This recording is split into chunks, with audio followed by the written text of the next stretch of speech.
Shalom, shalom, selamat malam tonton Bang Joel dimanapun berada. Ya, jumpa lagi bersama Bang Joel di channel ini guys. Terima kasih buat dukungan kalian, buat kesempatan untuk Bang Joel untuk terus bisa berkarya ya lewat video-video yang Bang Joel bikin, Bang Joel upload ya di channel ini. Kiranya teman-teman terberkati dengan adanya siaran-siaran di channel ini guys. Selamat hari Minggu buat kita sekalian ya. Bang Joel berharap kita semua bisa beribadah kepada Tuhan, bisa menghadap Tuhan untuk mengucap syukur akan cinta kasih Tuhan kita yang begitu besar. Ya, sehingga ia rela turun ke dunia untuk menyelamatkan kita dari hukuman dosa, guys. Hanya Kristuslah yang begitu. Tidak ada sesembahan lain yang merelakan nyawanya buat orang-orang yang dikasihinya. Oke, teman-teman ya, kita hari ini gas ya. Jadi Edis TV ini makin hari ratingnya makin naik ya. Meskipun katanya persembahannya itu sedikit ya kan, kolektornya itu sedikit, tapi Edis TV enggak putus semangat kawan-kawan ya. Dia terus berkarya, dia terus mengabarkan kebenaran-kebenaran yang ia ketahui. Ya, hari ini kita mau sama-sama simak ya. Ada seorang syekh ya, Syekh Kilap ya, uji keilmuan dengan Edis TV. Siapa yang menang guys ya? Kita akan langsung aja menyimak dan menyaksikan video yang sangat mantap jiwa pada kesempatan malam ini ya guys ya. Oke teman-teman yang sudah bergabung, bantu Bang Yuel untuk like siaran ini dulu ya, supaya siaran ini bisa direkomendasi oleh YouTube dan bisa menjangkau banyak orang guys ya. Terima kasih buat dukungan teman-teman semua ya. Oke, kita langsung simak aja ya guys ya. Kita langsung simak aja ya. Oke, kita gaskan ya. Bentar ya teman-teman ya, kita gedein dulu ya biar mantap jiwa. Oke, gas. Ini dari diskusi-diskusi yang lalu itu sudah mengakui ya Syekh Kilap ya bahwasanya umat muslim itu sudah banyak yang meninggalkan Al-Qur'an begitu ya. Betul, fakta. Wow, ya, fakta bagaimana katanya. menurut pendapat Pak Apin? Mantap ini. Ini temanya ini ya memang jelas. Siapa yang menuhankan Muhammad? Umat muslim. Ya. Memang stop menuhankan Muhammad ya memang benar. Dia bukan pencipta kok. Iya, lalu kenapa dia dituhankan? Sudah tahu dia bukan pencipta, sudah tahu dia manusia biasa, lagi tersihir, tapi kenapa dituhankan begitu loh? Kami umat muslim tidak menuhankan dia, hanya menganggap dia sebagai rasul. Oh begitu. Kalau ya bagaimana Pak Muhammad Syekh Kilap? Kenapa Syekh Kilap? Masalah mentuhankan ya. Kalau saya pribadi, saya sudah tidak mentuhankan. Kalau saya bicara saya pribadi di sini ya. Nah, tapi sebagian Muslim memang Mas ada ini fakta. Tapi saya ini berbicara sebagai Muslim, takut saya dituduh menista agama ini. Wah. Tapi fakta yang saya lihat ada banyak sebagian Muslim tidak mentuhankan Muhammad, tapi mentuhankan manusia. Waduh. Ini tambah parah ini. Waduh. Contohnya Pak. Contohnya sih.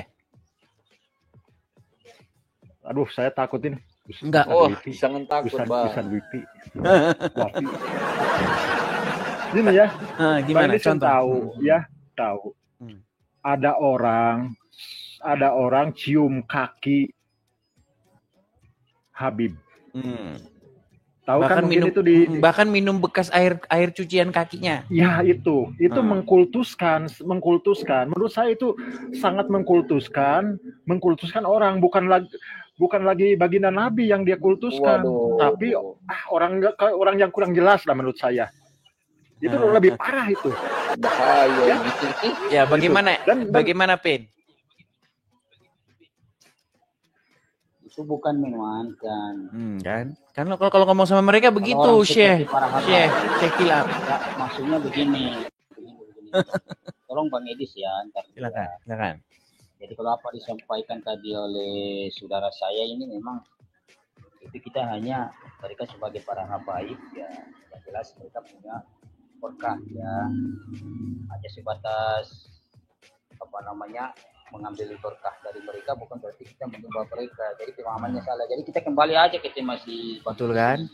Betul kan Syekh? Makanya saya bilang stop menuhankan Muhammad dan keluarganya. Mereka nggak mau Syekh. Jadi Syekh aja lah yang menghadapi yang sesama muslim. Kalau sama Bang Edi saja. Bukan begini Pak Epen. Bahwa di sini seorang muslim pun dia sudah setuju dengan saya begitu loh. Bahwa banyak dari kalangan kalian sampai sekarang itu masih menuhankan orang-orang yang dikatakan keluarganya Muhammad begitu loh. Nah, stop menuhankan Muhammad ini memang benar betul. Ya, silakan Syekh. Gimana Syekh? Ya. Silakan Syekh. Gimana Syekh? Ya, yang sebetulnya sih pemahaman. Ya, satu kata, kita harus lebih banyak belajar lagi. Sekarang kan orang belum mampu mencium batu Hajar Aswad, tapi nisan kuburan yang itu belum jelas kuburan siapa dicium-cium. Nah, itu. Ya, itu apa maksudnya ya? Kalau kita rurut dari Quran, hadis, maupun asar sahabat atau ulama, ada enggak menyuruh nyium batu nisan kuburan dengan apa? Mengalap barokah atau ingin barokah. Siapa sih yang mempunyai barokah di sini? Ya, bi barokah. Quran menjelaskan yang punya berkah itu siapa? Gitu ya, Allah. Ya. Bukan, kata mereka yang punya berkah itu keturunannya Muhammad. Kan sudah saya bilang, Syekh, mereka kan sudah meninggalkan Al-Quran, Syekh. Ya mungkin di sini saya dengan sebagian muslim mungkin ada perbedaan pendapat dalam hal ini ya. Itu harus mungkin saya. Tapi kalau untuk saya, karena kan kalau untuk saya manusia itu sama. Dalilnya apa? Inna akramakum indallahi atqakum. Sesungguhnya yang paling mulia di antara kalian yang paling takwa. Ya, yang paling takwa. Dan tandanya orang takwa itu seperti apa? Orang yang sudah kenal dengan Allah. Orang yang sudah kenal dengan Allah, sudah mengenal Allah, itulah yang paling takwa. Dalilnya apa? Al-Baqarah, ya ayuhan nasu'budu rabbakumul ladzi khalaqakum min qablikum la'allakum tattaqun. Hai manusia, ubudu, kenalilah aku. Siapa aku? Rob kamu. Ladzi yang telah menciptakan kamu min qablikum dan orang sebelum kamu la'allakum supaya engkau tatakun bertakwa. Jadi menurut saya takkan mungkin muslim bisa mi'raj, naik level bertakwa kalau belum kenal dengan Tuhannya. Ya, seperti sholat menyembah Allah, apa yang kau persembahkan dan mendapatkan hasil apa. Jadi menurut saya untuk pesan untuk ke para muslim, kalau ingin takwa, ingin punya derajat di hadapan Allah, yaitu kenali dulu lah siapa Tuhan kita Allah itu. Karena kan kita diperintah, ya ayuhan nasu'budu rabbakumul ladzi.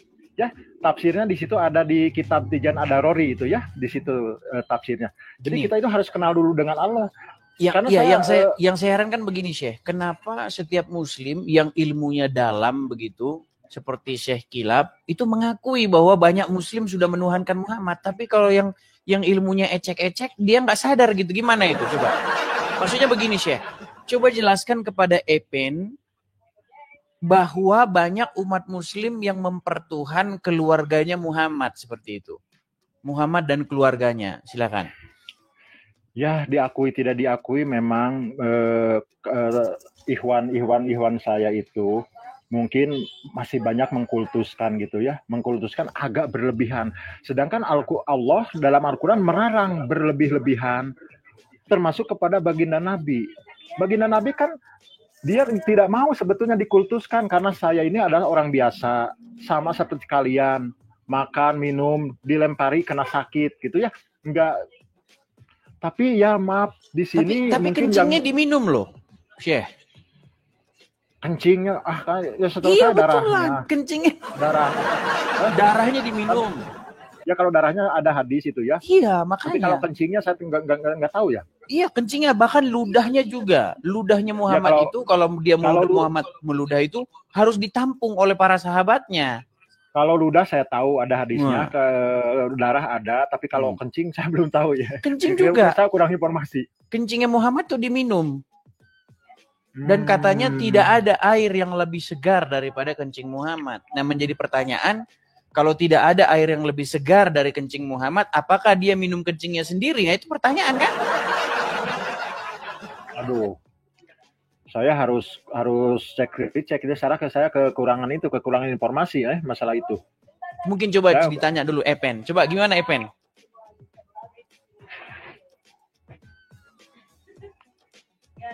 Oh, Bang Edis mau berbicara dengan Bang Epen, silahkan. Boleh. Silakan Epen tanggapannya. Bang Edis dulu ya. Silakan. Jadi begini ya, coba mengenai tema yang disampaikan oleh Bang Edis ya, stop menuhankan Muhammad, seperti yang saya bilang bahwa memang pantas. Dia memang gak bisa kita nuhankan dia. Iya, tapi kenapa masih saja menuhankan dia? Contohnya begini, Bang. Contoh apa yang kalian lakukan? Contoh begini. Saya tanya dulu sama Bang Epen. Bang Epen, kalau ada seorang muslim, dia meminta kepada taruhlah misalnya namanya Sarifuddin. Oke? Si Sarifuddin ini sudah meninggal 500 tahun yang silam. Dia meminta kepada si Sarifuddin ini, wahai Sarifuddin, dengarkanlah kami Sarifuddin yang sudah meninggal 500 tahun yang lalu, Sarifuddin. Kira-kira itu perbuatan musyrik nggak? Musyrik. Kenapa itu musyrik? Artinya menuhankan bukan selain daripada Sang Pencipta, ya kan? Oke. Baik ya. Dia menuhankan, oke. Selain daripada Allah ya memang musyrik. Oke. Artinya Anda sudah mengakui bahwa ketika ada orang meminta-minta kepada orang yang sudah meninggal, artinya Anda sudah mengakui itu adalah perbuatan syirik karena menuhankan orang yang meninggal. Nah, sekarang bagaimana dengan umat muslim yang meminta-minta kepada Muhammad yang sudah meninggal? Yang berkata, Muhammadku, dengarlah seruanku. Itu. Jadi begini Bang Edis. Seperti yang Bang Edis kutip tadi itu sebenarnya bukan meminta ya. Itu hanya sebuah lagu-lagu Islami. Salawatan. Kan itu. Kan beda kan? Silakan. Tapi sebetulnya kan kalau yang itu sebetulnya secara gue sama Bang Edis ya. Sebetulnya itu bukan suatu permintaan sebetulnya. Cuman masalahnya lagu. Itu begini betul kalau itu. Begini Syekh Kilap ya. Kan kalian meminta kepada Muhammad supaya kalian didengarkan oleh Muhammad. Dengarlah seruan kami, kan gitu. Iya betul, tapi Bang Edis itu menurut saya itu hanya sebuah syair, jadi itu tidak termasuk karena ibadah ritual, tidak. Karena kan? Kalau kita cari, seperti itu diperintah sama siapa? Andaikannya seperti itu diperintah siapa? Sebetulnya nggak ada, kalau itu, karena kan yang saya tahu kita disuruh bersolawat ya. Bersolawat. Yang saya tahu solawat itu kalau baginda Nabi mengajarkan ya baginda Nabi mengajarkan hanya Allahumma sholli ala Muhammad. Terus yang panjangnya Allahumma sholli ala Sayyidina Muhammad wa alali dalam atahiyat itu ya solawat Ibrahimiyah. Cuman itu yang saya tahu. Tapi kan ada karangan ulama-ulama gitu banyak ya solawat, ada nariyah, munjiat, ada tibil kulub dan lain-lain gitu ya. Tapi kan itu sebetulnya kita ini berdoa itu ya, mendoakan baginda Nabi. Pertanyaannya, kok baginda Nabi didoakan? Ya. Kita berdoa kepada baginda Nabi, Allahumma ya Allah ya Tuhan kami sholli, sebab Engkau mengasihi ala Muhammad, kepada baginda Nabi Muhammad. Loh, kok seorang muslim mendoakan kepada baginda Nabi Muhammad? Atau apakah Nabi Muhammad dalam keadaan seperti apa sampai didoakan? Mungkin orang luar Islam bertanya-tanya mungkin ya. Sebetulnya itu kalau saya kita berdoa ke baginda Nabi Muhammad sebetulnya seperti kita menyenterkan senter ke cermin. Jadi sebetulnya itu Tapi gini Syekh, apakah Muhammad sendiri itu dia mengucapkan itu? Allahumma sholli. Ya Allah, tolong limpahkanlah kerahmatan dan keselamatan bagi Muhammad dan keluarganya, begitu. Apakah Muhammad berkata sedemikian? Aduh, kalau masalah itu ya jujur, saya belum menemukan hadisnya Nah, ya masalah itu.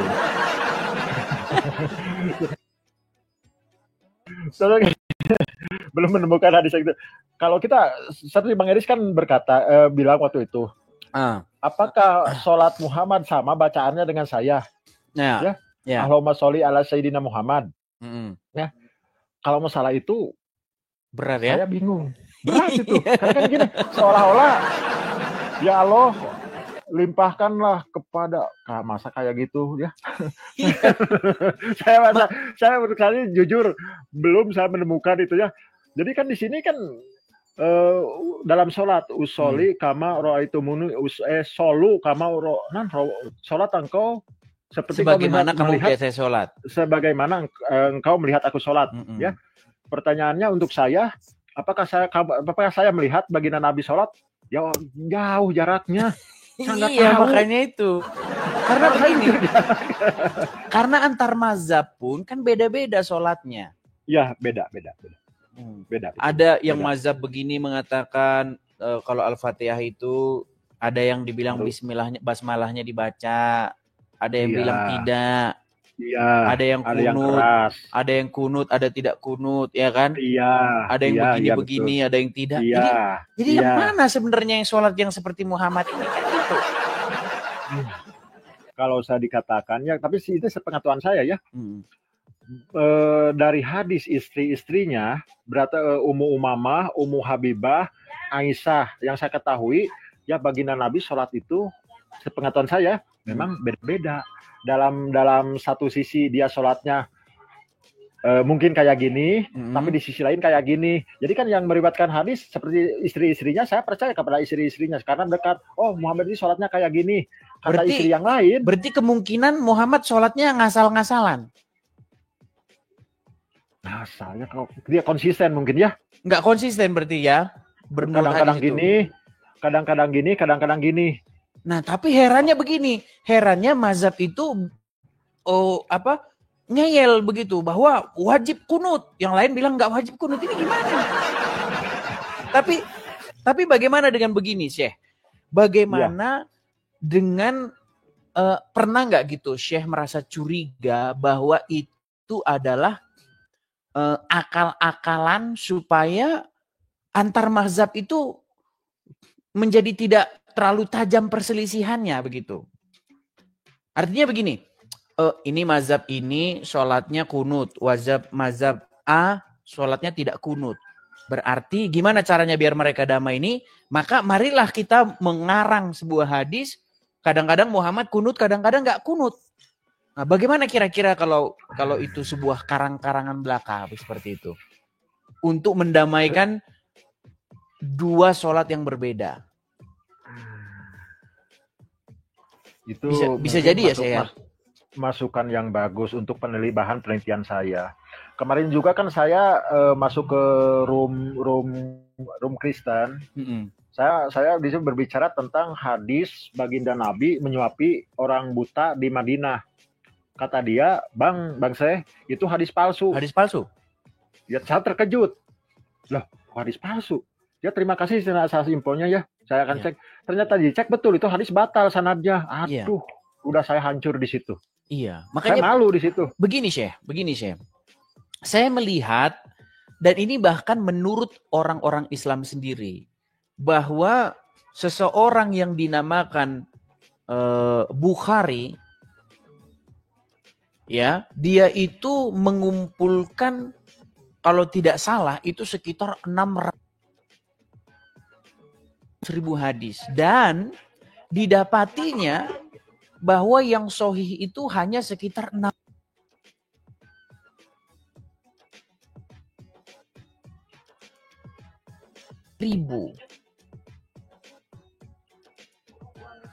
Artinya persen yang 99% yang beredar, hadis-hadis yang beredar, riwayat-riwayat yang beredar, cerita-cerita yang beredar tentang Muhammad, artinya bohong.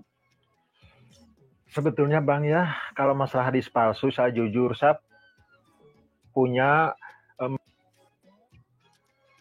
pemalsuan hadis ini apa? Tujuan pemalsuan hadis? Pemalsuan hadis segini Bang ya, tujuan pemalsuan hadis, contoh ginilah, mungkin ngerti. Seperti saya jualan air, ya, seperti saya jualan air ini, supaya saya laku, saya bilang ini air sudah dipegang sama Pak Jokowi. Mantap memang Anda ini. Ngerti tidak maksudnya? Iya. Makanya. Jadi kan saya ini berbohong untuk keuntungan saya. Ini air beli apa? Karena air ini udah dipegang sama Pak Jokowi, air hebat. Tapi jangan salah Bang, gini. Jangan salah gini. Misalnya ya, mazhab tertentu dia bersikeras bahwa wajib kunut.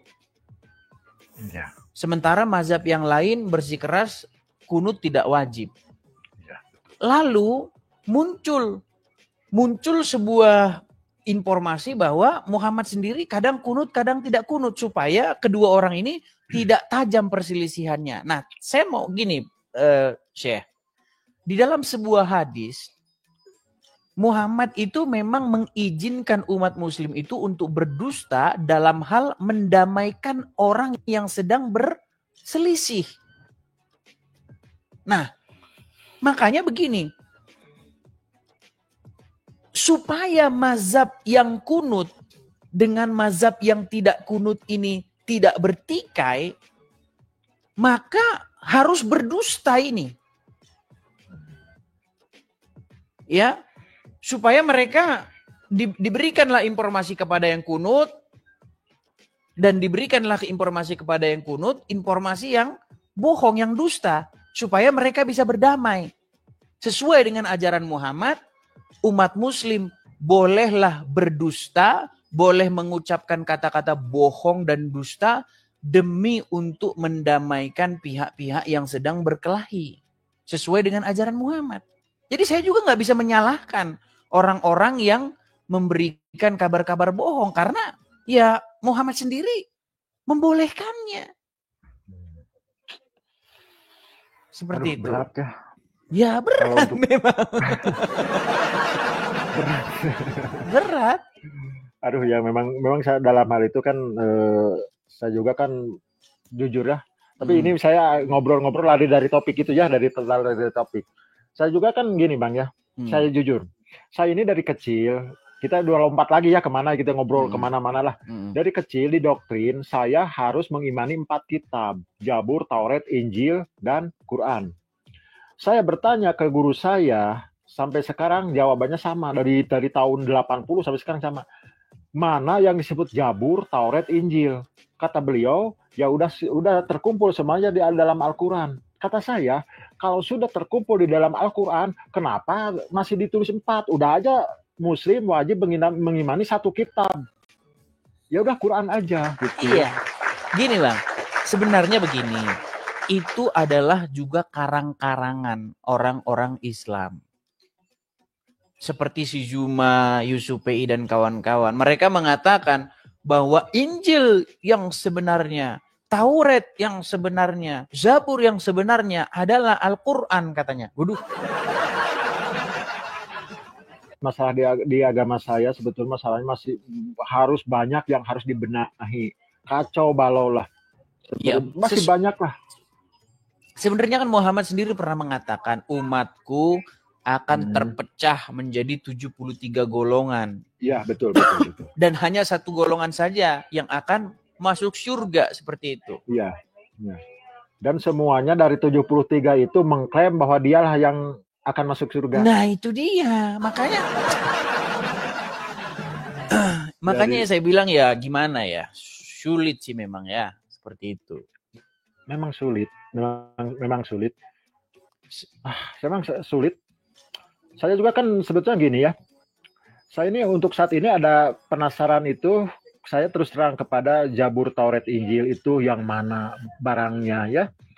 Tapi kalau lihat itulah ini udah lari lagi. Dalam perdebatan itu memang ada kata-kata dari Bang Juma, siapa saksinya, itu menurut saya lucu itu debat. Itu kan kitab itu ditulis kapan? 2000 tahun ke belakang. Kalau disebut saksinya mana, bagaimana cara membuktikannya? Saksinya kan udah pada meninggal semuanya. Iya, sama seperti periwayatan hadis itu, Syekh. Jadi begini. Iya. Kata Muhammad, kata si Fulan berkata kepada ini. Gimana kita mengkonfirmasi bahwa si Fulan berkata itu, orang si Fulan juga sudah meninggal? Ya, iya. Gitu loh. Makanya yang nulis bahwa si Fulan mengatakan begini, terus si Fulan mengatakan begini, itu siapa? Apakah dia bertemu dengan si Fulan itu? Apakah dia bertemu dengan Muhammad? Apakah kan nggak ketemu? Makanya itu kan hanya katanya bahwa si ini berkata begitu, bukan sang penulis itu langsung seperti itu. Kalau sang penulis itu langsung menuliskannya, ini dari saya begini-begini, itu bisa kita percaya karena sang penulis langsung yang mengatakannya. Nah, sementara sih, ketika saya membaca Al-Qur'an, saya tidak menemukan siapa penulis Al-Qur'an. Bahkan di dalam Al-Qur'an itu tidak pernah ada ayat yang memerintahkan Muhammad untuk menulis Al-Qur'an. Tidak ada. Nggak ada. Tidak ada.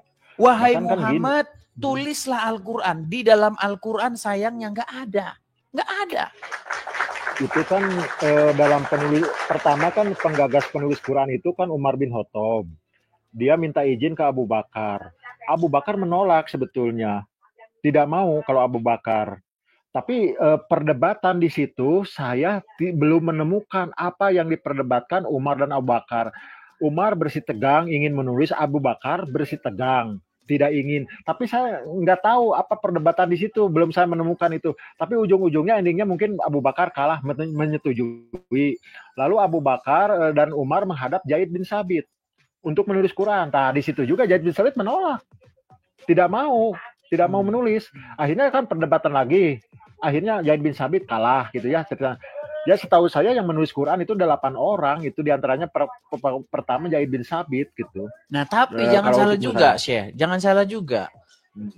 Jadi sebenarnya kanon atau standarisasi Al-Quran yang berbeda-beda, ya Quran yang di sini beda, di Indonesia beda, di Kairo beda, ini beda, itu sebenarnya baru terjadi umurnya tidak lama, tidak lebih tua dari kakek saya. Iya, baru terjadi tahun 1924 di Kairo, Mesir. Sebelum tahun 1924 di Kairo, Mesir, Al-Quran nggak ada yang sama. Bahkan ada seseorang peneliti, itu namanya seorang perempuan ya, dia bekas seorang muslimah, ya. Dia itu namanya Hatun Tash ya. Dia mengumpulkan ada kurang lebih 32 mushaf Al-Quran yang berbeda-beda bacaannya. Sampai hari ini itu. Jadi seperti ada mushaf misalnya riwayat dari Qolun, ada riwayat dari Hafs, ada riwayat macam-macam. Jadi ada 32 bacaan Al-Quran yang berbeda. Dan ya, itu sudah diakui oleh ulama sendiri seperti itu gitu loh. Dan sayangnya muslim-muslim yang awam ini ya gimana ya saya bilang ya, terus menebarkan dongeng-dongeng bahwa Quran itu seragam sama bacaannya. Ini yang saya bilang geblek. Kalau masalah bacaan saya tahu enggak antara madhab Maliki dengan saya sebagai Syafi'i ya ceritanya jauh berbeda. Saya udah lihat videonya bagaimana mereka cara baca, saya juga agak aneh gitu ya. Tapi saya nggak menyalahkan gitu, mungkin keilmuan saya yang belum sampai ke arah situ ya, ke arah perbedaan itu ya. Tapi ya menurut saya gimana ya, kalau kita bersitegang dalam saya selalu memantau perdebatan semuanya, saya pantau semuanya itu pada punya kelemahan masing-masing lah menurut saya.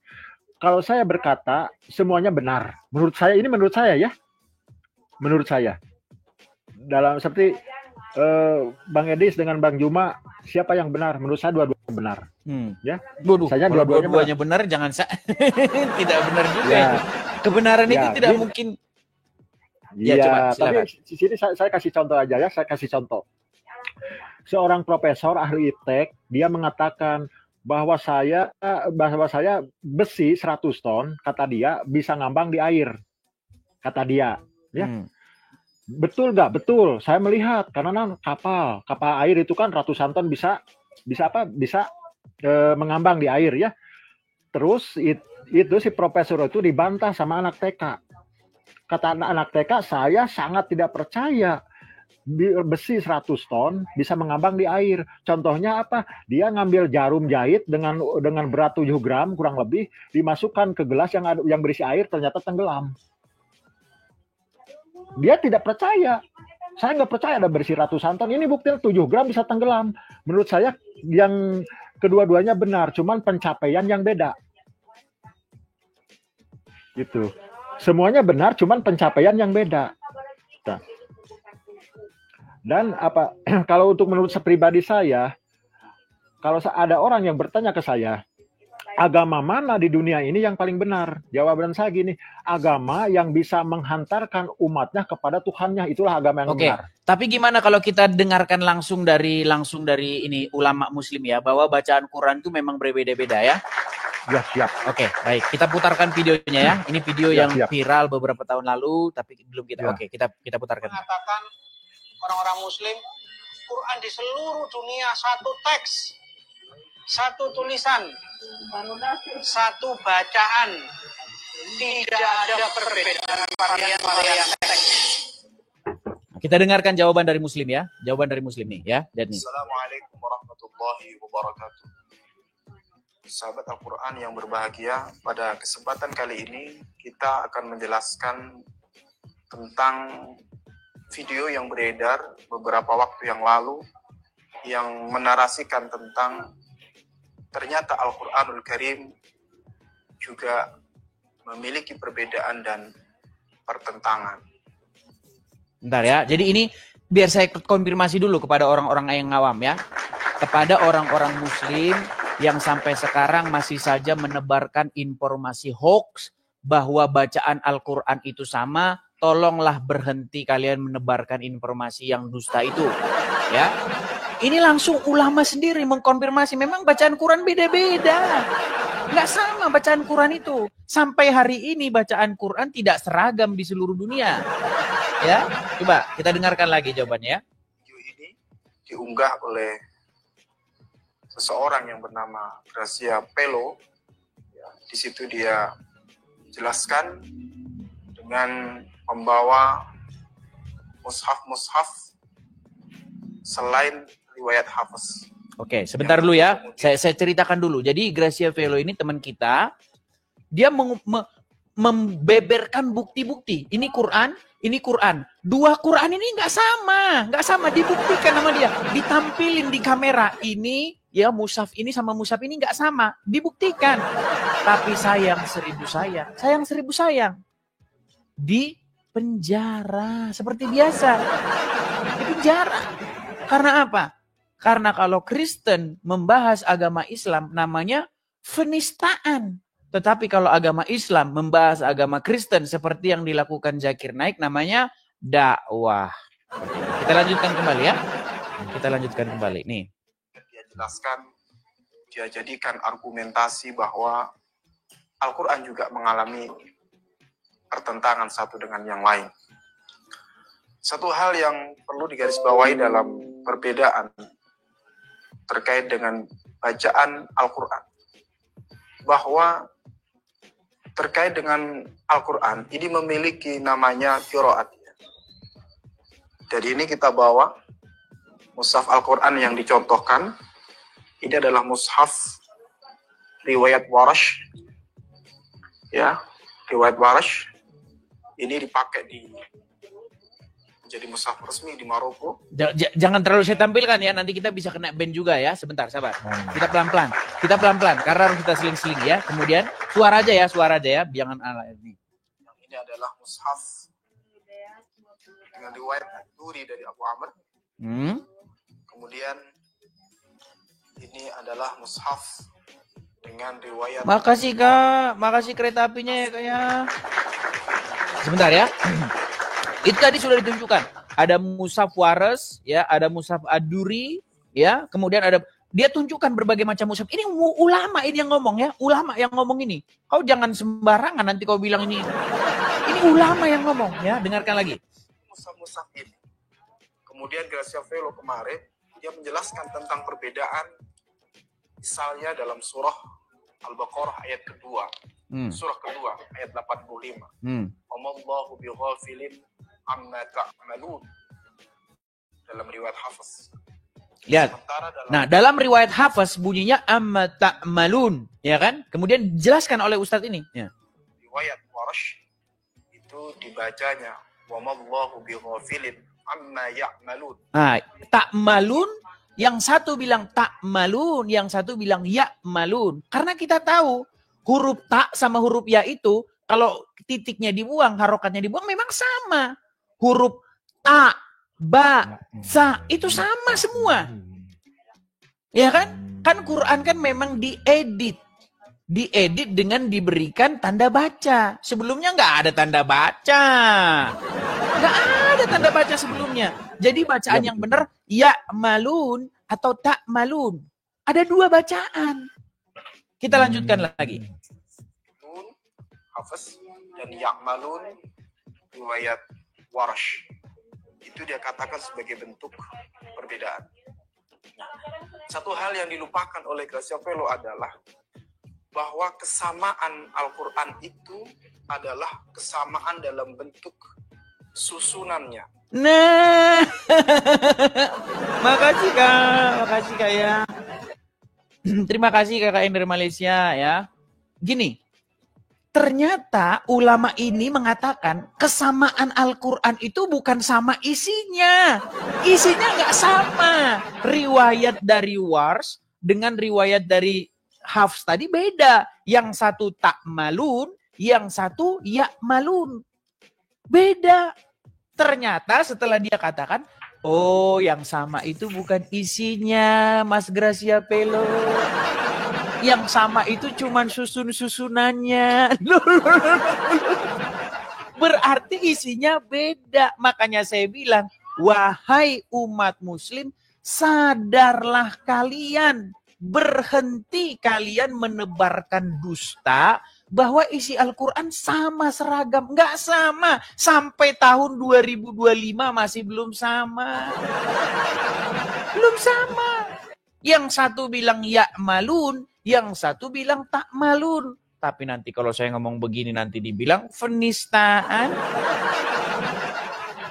Makasih Kak Remince, makasih. Itu, Syekh. Itu kenyataannya, Syekh. Itu kalau masalah itu saya baru dengar ya. Iya. Yang saya kan belajar ini kan sejujurnya saya belajar ini dari madhab Wars. Hafaz. Saya ini yang saya dari riwayat Hafaz, ya. Iya, Hafaz. Kalau yang lain-lain jujur saya tidak mempelajari gitu ya. Iya. Saya dari Hafaz. Memang kebanyakan yang kita pakai ini adalah riwayat dari riwayat Hafaz, ya. Nanti kalau kita membahas tokoh yang bernama Hafaz ini nanti kita panjang lebar lagi. Cuma saya mau fokus dulu ke sini. Artinya begini. Bahwa ada perbedaan di dalam kitab Al-Quran itu sendiri, bacaannya. Itu baru satu. Ya. Hatuntas itu mengumpulkan, mengoleksi Quran dari berbagai macam negara. Dan dia mengumpulkan banyak sekali varian-varian bacaan, perbedaan bacaan. Yang mau saya tanya sama Syekh Kila begini, Syekh. Benar nggak, Syekh, bahwa dulu pemberian tanda baca atau harokat itu. Yang tadinya tidak ada harokat, diberikan harokat. Jadi menurut versi Wars, itu bacaannya tadi tak malun. Sedangkan menurut versi Hafs, bacaannya ya malun. Yang mana yang benar kata Muslim dua-duanya? Loh, kalau kita jujur gak mungkin. Itu terjadi karena Al-Quran memang diedit, diberikan tanda baca, tanda harokat ini. Lalu harokat yang benar yang mana? Nah, itu sebenarnya sudah dibahas oleh seorang profesor ya, seorang ahli agama Islam yang namanya Mun'im Siri. Bahwa sebenarnya penyeragaman Al-Quran itu terus-menerus terjadi. Dan terakhir distandarisasi tahun 1924. Tapi sayang seribu sayang, masih juga kelewatan. Sampai sekarang 2025 masih ada perbedaan itu. Nah, cuman kalau saya bahas yang tinggi-tinggi begini, ya banyak muslim nggak nyambung gitu loh. Karena ya sulit saya nemukan muslim yang pinter di TikTok ini, Syekh. Gitu loh.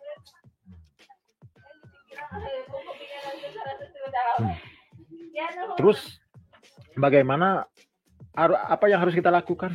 Ya setidak-tidaknya kita jujur gitu loh. Jangan kita menebar kabar-kabar bohong bahwa Al-Quran itu sama bacaannya. Dari zaman Nabi bacaannya sama. Aduh, ini kan kebohongan.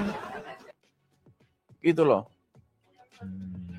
Gini, bagaimana kita bisa tahu bahwa bacaan di zaman Muhammad dengan bacaan di zaman sekarang sama? Caranya kita harus cari Al-Quran dari zaman Muhammad, kita bandingkan dengan Quran zaman sekarang. Udah nggak ada. Nah, masalahnya Quran dari zaman Muhammad kagak ada. Karena di zaman Abu Bakar sendiri, menurut riwayat-riwayat Muslim, Umar bin Khattab menyarankan kepada Abu Bakar supaya Quran ditulis. Ya kan? Lalu bagaimana mungkin di zaman Muhammad ada Quran yang ditulis? Seandainya di zaman Muhammad Quran sudah ditulis, bagaimana mungkin Umar bin Khattab menyuruh kepada Abu Bakar supaya Quran ditulis? Ini kan sama saja mengerjakan sesuatu yang sudah dikerjakan. Kalau zaman Baginda memang belum ditulis. Mungkin ditulis ya sama ada kan di situ juru tulis lah itu ya, penulisnya ada ya dari Wiyata. Tapi belum tersusun, memang masih acak-acak. Itu juga masalah. Gini. Kalau memang di zaman Muhammad ayat-ayat Al-Quran itu sudah ditulis ditulang, ditulis di pelepah, ditulis di mana? Seharusnya ya ayat-ayat itu yang dikumpulkan, bukan si Zaid yang menjadi panitia. Ayo dikumpulkan hafalan si anu, hafalan si ini. Saya mendengar cerita ini terus terang saja, ya mohon maaf kepala saya pusing gitu. Ini ceritanya ini sangat sukar dipercaya gitu loh. Kenapa Utsman tidak mengumpulkan dari naskah-naskah yang sudah ditulis itu? Tidak mengumpulkan Quran dari tulang-tulang, dari pelepah apa yang ditulis itu. Kenapa dia mengumpulkan dari hafalan? Karena namanya manusia itu kan tempatnya lupa dan salah. Seperti katanya Dewa 19. Manusia tempatnya lupa dan salah. Coba ketika hafalan si Fulan dengan hafalannya si Fulan berbeda. Apa yang mau kita pegang? Aduh. Makanya kita itu dari zaman dulu sampai zaman sekarang kita itu harus merujuk kepada yang tertulis. Karena orang kalau nggak tertulis itu ribut. Contoh, si Fulan beli apa gitu dari temannya. Cuman cuap-cuap aja. Oh itu harganya sekian. Nggak ditulis. Besok-besok mereka berantem. Oh enggak, kemarin saya beli sekian. Enggak sekian.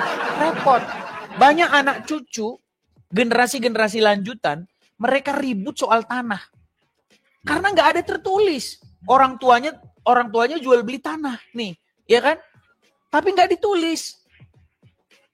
Jadinya nggak ketemu ngomongnya. Oh menurut versi si anu enggak. Itu tanah itu saya beli dengan harga sekian. Menurut versi ini enggak. Repot. Begitu juga mengontrak rumah. Kalau nggak ada bekasnya, itu jadi perdebatan. Oh enggak, saya kontrak rumahmu itu tanggal 1 Januari. Enggak, bukan 1 Januari. 1 Februari kan. Ribut.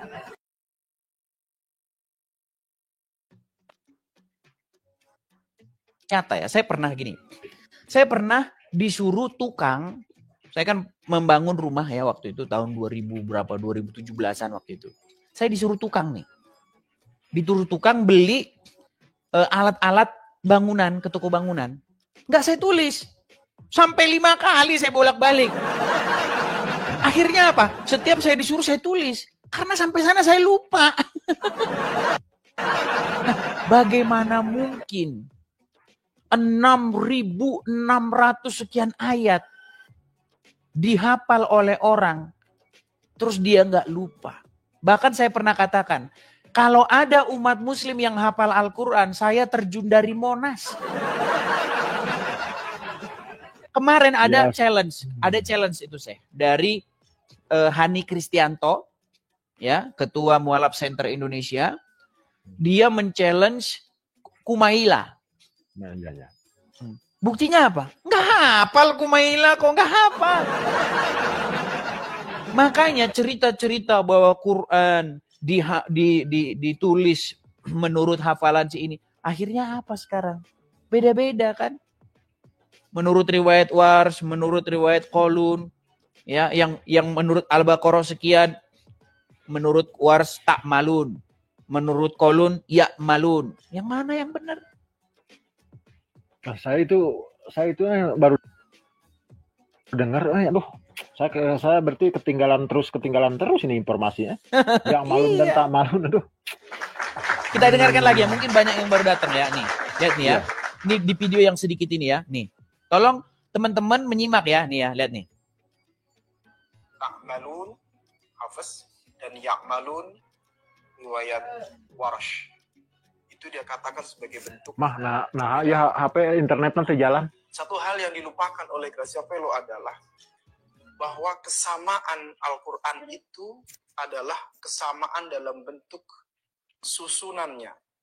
Yakni keseluruhan Al-Quran, baik itu riwayat Hafiz, riwayat Warsh, riwayat Ad-Duri tadi, itu semua isinya adalah susun dari surah Al-Fatihah sampai dengan surah An-Nas. Nah, jadi yang sama itu dari Al-Fatihah sampai An-Nas itu susunannya, bukan isinya. Kalau isinya beda. Seperti itu, Syekh. Oke, Syekh, gimana, Syekh? Baru kita berikan kesempatan kepada muslim yang lain atau bagaimana, Syekh? Ya, silakan beri kesempatan kepada muslim yang lain aja. Oke. Ya, terima kasih, Bang. Begitu, Syekh ya. Terima kasih, Syekh, sudah mampir ke sini. Terima kasih, Syekh. Terima kasih. Sampai jumpa, selamat malam. Selamat malam. Gitu ya, teman-teman ya. Ya, setidaknya Syekh itu kan enak. Kalau ada muslim ke sini naik jujur ya, santun, kita layani dengan baik gitu loh. Makanya teman-teman yang muslim kalau mau naik kemari, ya jangan marah-marah gitu lah. Bawa ilmu. Orang zaman sekarang itu senangnya yang ilmu kok. Ya, bukan marah-marah gitu. Si Juma suruh jawab ini,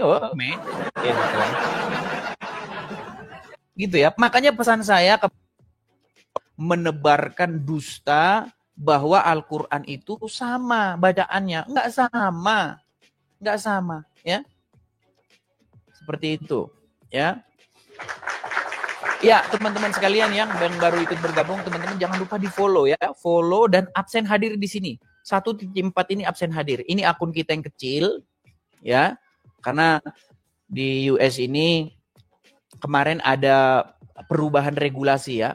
Dan sekarang puji Tuhan TikTok sudah bisa kita gunakan kembali. Makanya kemarin kita tidak live ya. Hari ini kita live kembali, tapi kita live pakai akun yang kecil. Terima kasih teman-teman yang support. Ya, jangan lupa teman-teman kalau mau support saya, kalau Anda melihat atau mendapati bahwa ini channel Edis TV ini keren, channel Edis TV ini layak didukung, layak disupport, terutama kepada sobat-sobatku yang Kristen, sobat-sobatku dalam Tuhan Yesus, teman-teman bisa support saya dengan cara klik profil saya ya, foto profil saya. Maksud saya langsung support langsung dengan cara mengklik profil saya. Di situ ada nomor rekening ya, dan juga banknya, langsung support ke situ. Tapi kalau lagi live begini memang nggak bisa di ini. Karena ketika Anda klik, Anda langsung melihat siaran langsung. Nanti maksudnya setelah siaran sudah usai. Atau lihat di beranda saya ada untuk kolektor, ya, kolektor. Ada link Sawerianya, klik saja link Sawerianya, nanti teman-teman akan dibawa ke profil saya. Di situ semua lengkap, ada nomor saya, biodata saya, nomor banknya, segala macam. Teman-teman bisa support langsung di situ ya, teman-teman ya. Kita berharap ya, kita punya mimpi di tahun 2025 ini, teman-teman, kita memiliki satu rumah apologet. Ya, selain rumah apologet itu nanti untuk tempat tinggal, rumah apologet itu nanti juga menjadi markas berkumpulnya para apologet, teman-teman. Kita bisa ngobrol-ngobrol seharian di situ, kita bisa tempat kita memuji Tuhan juga, tempat kita berkumpul satu sama lain ya, saling bercerita, saling bercengkrama. Kita juga bisa memproduksi podcast ya, membuat video-video, karena di Indonesia cuma Donditan dan kawan-kawan aja yang bisa bikin podcast tentang agama Kristen. Masa kita orang Kristen nggak bikin podcast tentang agama Islam?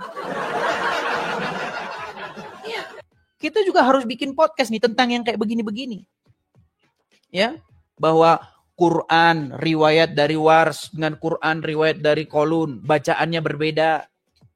Kita bikin tuh podcast tentang begitu. Ingat, jangan sampai ada fitnah.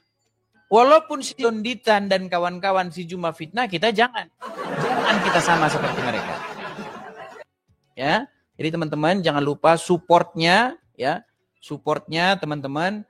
Silahkan dengan cara mampir ke beranda saya, klik foto profil saya juga langsung di situ ada. Nanti selesai acara. Kalau sekarang Anda klik, yang muncul siaran langsung ya. Begitu teman-teman.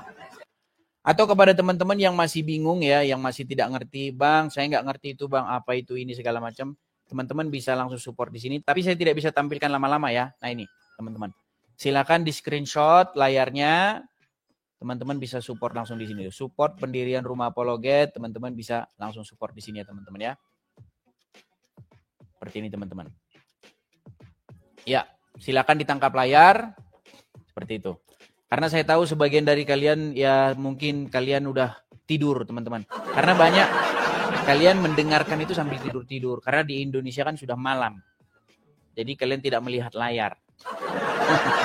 Sekali-kali ditengokin layarnya ya teman-teman. Kita lanjutkan kembali.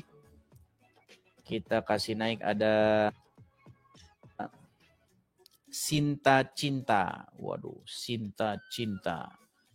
Kita sambut dulu Sinta Cinta. Selamat malam, saudara. Ya, Sinta Cinta. Selamat malam. Selamat malam. Ya, Sinta Cinta. Sebelum kita mulai acara, saya mau konfirmasi dulu apakah Anda seorang muslimah dan ingin berdiskusi dengan baik-baik. Iya, saya muslimah. Saya mualaf, Bang. Saya juga Kristen dulu, Bang. Oh begitu, bagus tuh untuk diskusi kita. Silakan, nyalakan kamera, kita berdiskusi yuk, silakan. Dulu ya Bang, lagi pakai jilbab dulu ya. Boleh lah, boleh. Walaupun Anda pakai jilbab itu nggak tahu dari mana datangnya. Silakan. Loh iya, saya baca Quran nggak ada di Quran itu kalau disuruh pakai jilbab. Silakan. Nggak ada Bang. Ya terus kamu pakai jilbab siapa yang nyuruh? Sendiri aja. Oh begitu, ya silakan. Silakan. Oke. Nyalain kamera. Saya bisa invite dari sini ya. Saya invite dari sini. Nah. Kok hilang lagi, Bang? Coba itu sudah saya invite. Oke, saya pakai gini ya, Bang. Pakai cadar. Ya sudah nggak apa-apa lah. Kalau si Juma ternyata ada kembaran si Juma. Kalau laki-laki pakai cadar namanya Juma. Kalau perempuan pakai cadar namanya Sinta. Ya silakan. Saya kan kembarannya Juma, Bang. Oh begitu. Silakan. Tadi kan Bang Juma juga live. Saya juga minta naikin. Saya juga pengen diskusi tentang Islam tuh macam mana. Karena menurut saya, Bang, saya ini Kristen. Jadi kalau Alkitab, Injil saya juga alhamdulillah udah mengalami, udah mempelajari gitu kan. Oke. Tapi gini Sinta. Saya kan sudah sedikit trauma. Ini saya mohon maaf nih ya. Saya sedikit trauma Karena gini, di dalam agama Islam itu memang diizinkan boleh berdusta di dalam 3 perkara. Iya, Betul? betul. Salah satunya adalah berdusta ketika menghadapi musuh, berdusta dalam hal mendamaikan orang yang berselisih, dengan bolehnya seorang muslim berdusta kepada lawan, kepada musuh, ya, di dalam sebuah kompetisi atau peperangan.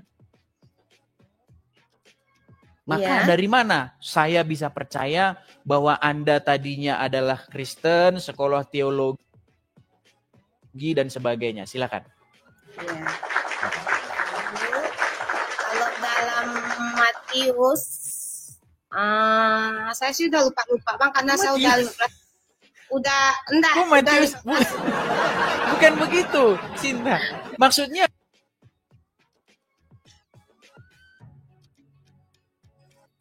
buktinya bahwa Anda dulu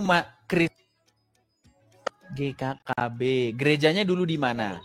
Gerejanya di Pontianak, GKKB di jalan. Gereja apa itu dulu kalau boleh tahu? GKKB, Bang. GKKB itu apa? Gereja Kristen? Gereja Kristen. Iya, gereja Kristen apa? GKKB kepanjangannya? Gereja Kristen Kalimantan Barat. Oh, Gereja Kristen Kalimantan Barat. Ya, karena mungkin teman-teman di Kalbar bisa mengkonfirmasi lah. Ya, silakan lah. Nggak masalah lah. Ya, silakan. Waktu saya, ini pengalaman lah ya Bang, ya kita cerita pengalaman. Ya, silakan. Karena kalau di dalam Kristen juga dilarang namanya menyampaikan dalam hal apapun itu dilarang kebohongan. Tadi baru saya bacakan boleh berdusta dalam 3 perkara. Iya, itulah pengalaman saya dulu Bang ya. Kita kan cerita pengalaman. Oh, ya, silakan. Dalam Kristen juga kita dilarang untuk berdusta, dalam Islam pun kita juga dilarang berdusta sebenarnya Bang. Tapi banyakan Islam yang kurang paham. Mereka tuh banyakan cuma ngapal doang Bang. Kalau Al-Quran tuh banyakan ke ngapalnya, ngapal ayat, tapi tidak mempelajari apa sebenarnya isi Al-Quran tadi. Banyak terdogma dan terdoktrin oleh kearapan orang-orang Timur Tengah gitu kan. Jadi mereka tuh banyaknya hanya bisa menghafal Al-Quran, tapi tidak mengerti terjemahannya tuh apa artinya yang mereka baca gitu kan. Jadi itulah banyak yang tersesat dan menyesatkan. Begitu juga dengan kita Kristen, kan? Saya baru balik umroh loh Bang. Gini Sinta, satu hal yang kamu akui dan itu sering saya suarakan di channel saya. Kenapa banyak Muslim yang tidak berbicara berbahasa Arab, tidak mengerti isi Al-Quran? Karena kebanyakan dari mereka ketika membaca Al-Quran, mereka tidak membaca artinya, betul ya? Iya. Nah, ini teman-teman ya, sudah ada pengakuan, ini mualaf loh. Ya, mualaf dan mengakui bahwa banyak umat Muslim, ya gimana? Saya mempelajari Al-Quran semenjak saya masuk Al-Quran kan udah 18 tahun masuk Islam kan. Jadi saya mempelajari Quran itu udah 7 tahun Bang. Jadi saya tak mau cuma baca Arab doang gitu kan. Tapi saya tidak tahu artinya. Nanti yang saya sembah siapa. Terus yang dengar ustadz atau kiai banyak ceramah itu kan banyak tuh menyesatkan tuh kan kayak banyak nyembah kuburan, minta di kuburan gitu kan. Maaf saya tidak mengurangi rasa hormat saya sama Islam, tapi saya tetap cinta Islam gitu Bang ya. Kalau saya bukan Islam Bang, saya Muslim Bang, karena Islam dengan Muslim itu beda loh Bang. Oke baik. Apa pengertian Muslim? Apa pengertian Islam? Kalau Muslim itu Bang, orang benar-benar yang sudah berpasrah diri kepada Tuhannya. Tapi kalau orang Muslim ini masih bisa dibohongi oleh ulama-ulama yang mencari duit kan. Para kiai-kiai ngaku habaib, ngaku ulama gini-gini, baru juga mesantren seminggu 2 minggu udah ceramah kan. Kebanyakan kan gitu kan yang saya teliti. Tapi faktanya begitu loh, Cinta. Iya, memang faktanya begitu. Kalau ada mualaf, apalagi mualaf nih. Kalau mualaf pasti langsung dikasih panggung, langsung ceramah ini. Saya nggak mau Bang. Tapi nyatanya seperti itu. Karena teman-teman saya yang muslim itu ngomong begini. Kamu tahu nggak? Ini orang Islam udah belajar menuntut ilmu tinggi. Ya sudah riwayatnya segini begini. Berguru kepada ini. Tapi kalau ada mualaf, berbondong-bondong orang akan mendengar ceramahnya. Ya benar Bang, malah banyak juga orang-orang di sekitaran saya sampai luar negeri, sampai ke Jakarta, ke Bogor, kemana itu banyak yang datang nemuin saya di Kalimantan, minta obatin, minta air, saya doakan kan banyak tuh, saya doa nggak pakai bahasa Arab loh Bang, saya doa dengan kepercayaan saya karena saya orang Indonesia. Saya doakan berdasarkan bahasa Indonesia. Berarti sholatnya pakai bahasa Indonesia? Sholat saya bacanya Al-Fatihah pakai bahasa Arab, Al-Fatihah. Tapi kalau saya doa itu pakai bahasa Indonesia. Berarti sholatnya masih pakai bahasa Arab dong kalau gitu? Iya, pakai baca Al-Fatihah, Al-Falaq, Al-Nas, sama Al-Ikhlas. Jadi ini juga satu ini ya Islam. Ada memang sebuah hadis yang mengatakan Muhammad berkata, sholatlah kamu sebagaimana kamu melihat saya sholat, katanya begitu. Iya, betul. Nah, pernahkah Muhammad sholat dengan menggunakan bahasa yang bukan bahasa dia?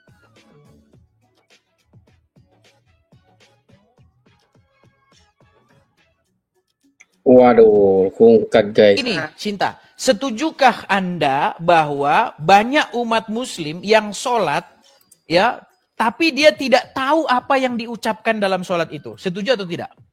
Iya, betul. Makanya itu tadi Bang, saya bilang, saya sholat tetap saya pakai bahasa Arab Bang, tapi saya sebelum sholat itu bahasa Arab, saya teliti dulu itu maknanya apa, artinya apa, takutnya nanti, maklum kita ini kan mu'alaf kan, nah, jadi saya teliti dulu apa artinya. Kalau artinya nyampe ke hati, saya tetap pakai Bang bahasa Arab. Kayak saya doakan orang, misalnya orang minta doakan, minta sembuh, minta apa, saya tetap pakai Al-Fatihah yang utama tuh Bang. Al-Fatihah sama syahadat. Okay.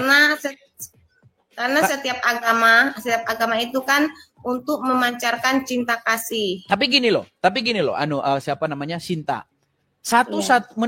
Menurut Anda, betul tidak satu-satunya agama yang umatnya ketika dia berdoa, sholat, tapi dia tidak tahu apa yang diucapkan, itu adalah satu-satunya adalah umat Islam?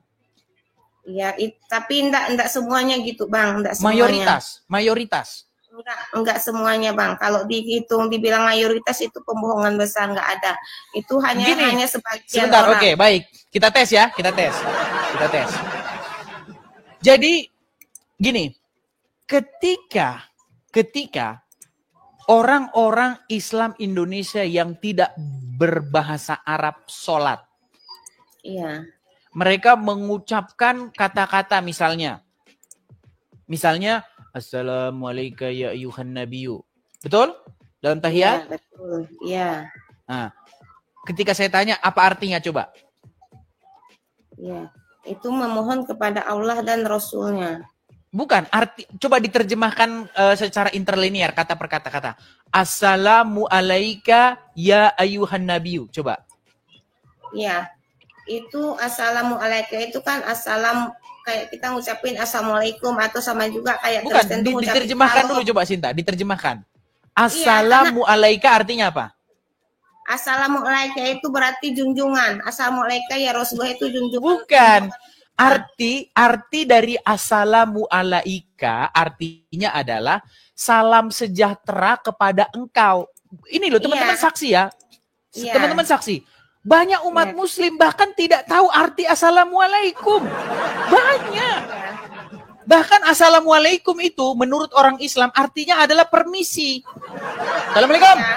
Assalamualaikum. Loh, assalamualaikum itu artinya bukan permisi selamat tinggal, bukan. Assalamualaikum itu artinya salam sejahtera atas kalian. Kalau kum artinya banyak orang. Assalamualaikum, salam sejahtera kepada kalian banyak orang. Tapi kalau assalamu alaika artinya salam sejahtera kepada engkau satu orang. Kalau kum itu kamu banyak, kalau ka itu kamu satu orang. Bayangkan banyak muslim tidak tahu. Makanya saya akan bacakan ayat Quran kepada orang-orang Islam yang suka baca-baca Quran, yang suka sholat tapi tidak tahu apa yang diucapkan. Saya bacakan satu surat. Ini saya lagi baik. Saya bacakan. Wahai orang-orang yang beriman. Surat An-Nisa ayat 43 ya. Dicek. Wahai orang-orang yang beriman. Janganlah mendekati sholat sedangkan kamu dalam keadaan mabuk sampai kamu sadar akan apa yang kamu ucapkan. Bayangkan. Kalau seorang muslim sholat, tapi dia tidak sadar apa yang diucapkan, bukankah dia seolah-olah sholat dalam keadaan mabuk? Kalau yang dikatakan mabuk itu ada 2 versi loh Bang. 1 mabuk karena agama, kedua mabuk karena cinta kepada Allah. Bukan itu cinta sih. Ini cinta. Gini. Artinya itu loh Bang, artinya Al-Quran yang dikatakan mabuk tadi tuh, yang ada mabuknya tuh, itu ada 2 versi. 1, ada orang yang mabuk karena agama, makanya banyak bela-bela agama, begini-begini, dikit-dikit kan, bela agama 212. Kayak apa gitu kan. Aksi bela Islam, aksi bela Islam gitu. Itu mabuk agama tuh Bang. Tapi kalau orang mabuk kepada Allah, dia tidak akan bisa berkata-kata lagi ataupun berdebat masalah ini itu, karena dia sudah memahami. Karena kalau menurut saya jalan satu-satunya muslim itu tahu jalan pulang dan tahu jati dirinya itu siapa. Itu doang Bang. Jadi tidak ada perdebatan apa-apa, jadi tidak ada perbedaan. Kalau mau muslim, binatang sekalipun kita harus hormat karena itu ciptaan Allah. Tapi yang ada kelakuan banyak muslim kalau dilihat dilihat anjing katanya haram. Bahkan kalau ada babi, wah ini harus dimusnahkan. Bahkan Isa akan datang untuk membunuh babi. Apakah salah babi, saudara? Ya maaf ngomongnya Bang, saya banyak melihara kucing saya 100 lebih ekornya. Buset. Anjing juga saya suka anjing. Tapi saya enggak ngonsumsi, enggak makan kan. Tapi gini loh Sinta. Kan seperti saya bilang, banyak muslim itu sangat anti terhadap anjing dan babi. Banyak sekali mereka anti. Bahkan katanya air liurnya anjing itu najis, sungguh sangat najis. Padahal di dalam surat Al-Kahfi konon katanya ada beberapa orang yang dengan anjingnya masuk surga. Ini gimana ini saudara-saudara ini? Sementara anjing sangat dibenci. Tapi gini loh, memang kalau kita baca-baca, bukan tanpa alasan mereka benci anjing. Ada satu riwayat di dalam sebuah hadis bahwa anjing hitam itu jelmaan setan. Anjing yang hitam gitu. Enggak ada lah Bang. Ada. Tuh sayangnya saya enggak simpan. Ini di HP kita yang satunya teman-teman. Enggak saya simpan di sini hadis-hadisnya. Makanya tadi saya bilang Bang. Saya bukan Islam tapi saya Muslim Bang. Karena Islam dengan Muslim itu berbeda. Itu kalau menurut pandangan saya. Karena seorang Muslim itu dia benar-benar udah total berserah diri kepada Sang Penciptanya. Tidak lagi membedakan mau itu binatang, mau itu manusia, mau itu agama itu, udah nggak membedakan lagi. Karena satu-satunya jalan yaitu tadi tahu jalan pulang. Karena kita diciptakan dari mana dan kita pulang pun akan kemana. Itu intinya orang Islam Bang. Oke lah. Sama dengan Kristen juga loh Bang. Kayak Kristen, saya kan pernah ikut Kristen. Kayak kita Kristen ini ajarannya juga sama dengan Islam karena Injil. Beda lah. Bedanya begini Cinta. Beda Bang, karena gini, kalau Kristen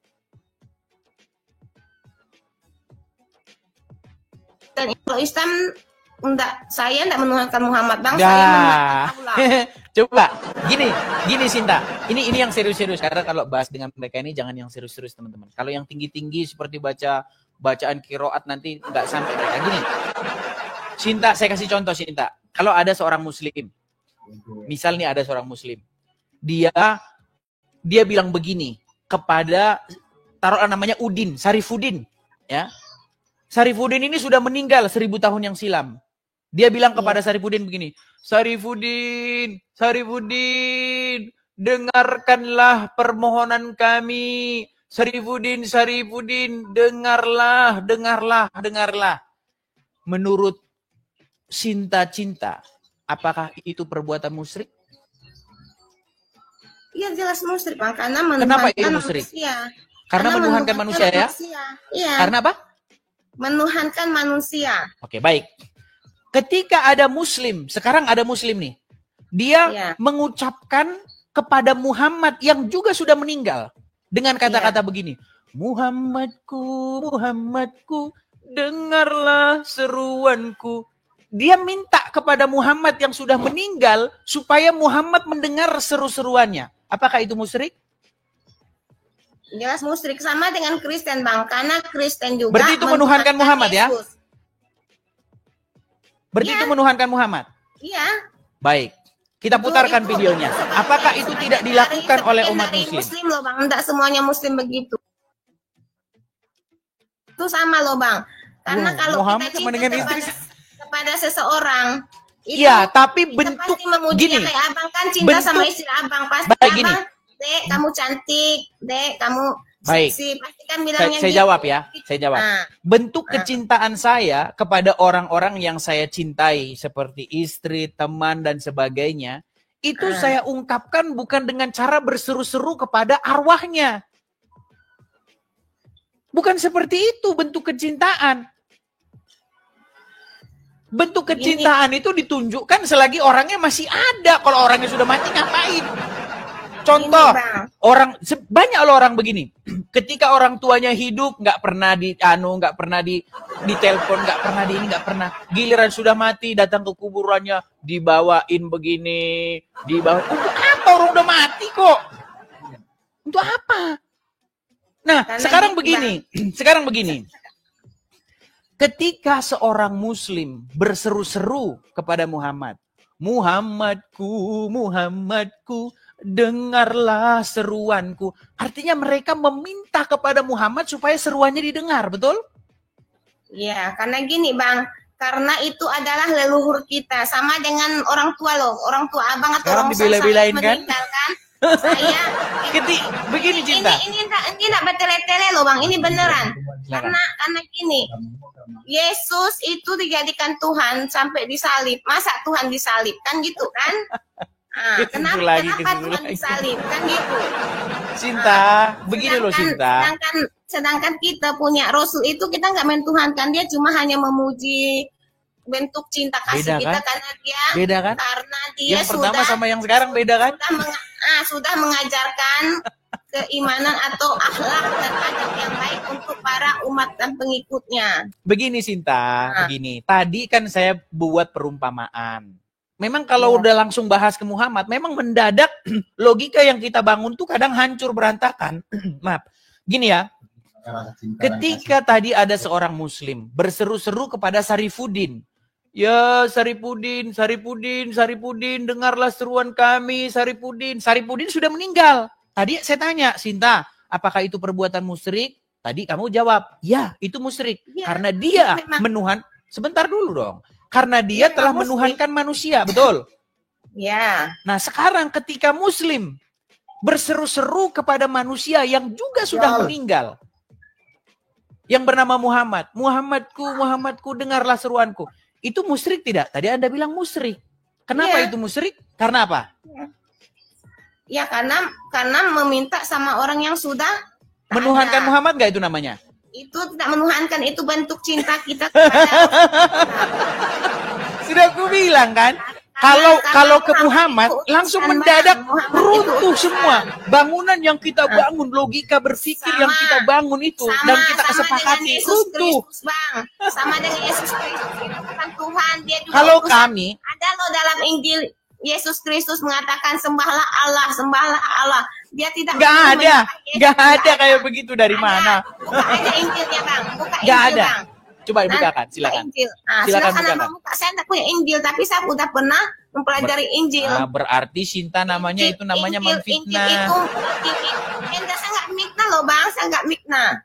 Injil itu menyuruh untuk Yesus itu menyuruh untuk sembahlah Allah. Apabila kamu mau kata Yesus. Tidak ada, tidak benar. Begini Sinta. Abang dah ngeles. Begini Sinta, begini. Makasih teman-teman yang support dengan cara memberikan gift. Terima kasih ya teman-teman ya. Banyak di antara teman-teman yang sudah tertidur ini. Kalau Islam, gini Sinta, dia tidak menuhankan manusia, Bang. Dia hanya mengucap syukur. Tadi menuhankan, sekarang tidak.